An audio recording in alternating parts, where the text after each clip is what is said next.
सैनिक स्कूल साताराच्या माजी विद्यार्थी संघटनेतर्फे लष्कर विषयक माहिती देण्यासाठी व्याख्यानाचे आयोजन करण्यात आले आहे।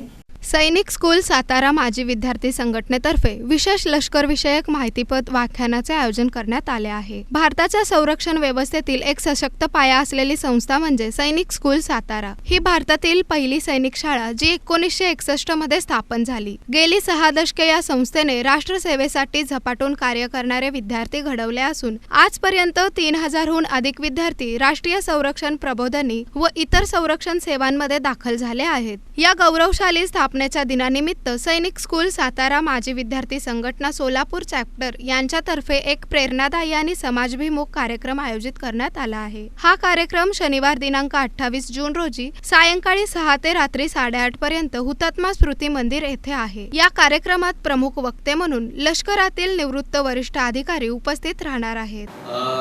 सैनिक स्कूल सातारा ही भारतातील एकतर सगळ्यात पहिली सैनिक शाळा असून ती 1961 साली राष्ट्रसेवेसाठी विद्यार्थी घडवत आहेत।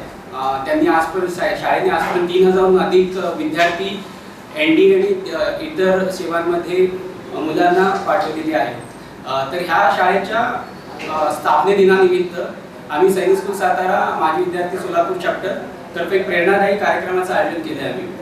हा कार्यक्रम 28 जून शनिवार 28 जून रोजी संध्याकाळी 6 ते 8:30 हुतात्मा स्मृती मंदिरमध्ये आहे। यामध्ये air marshal Arun Purushottam Garad, brigadier Arvind Kundalkar आणि कर्नल रणजित सिंग नलावडे हे मार्गदर्शन करणार आहेत।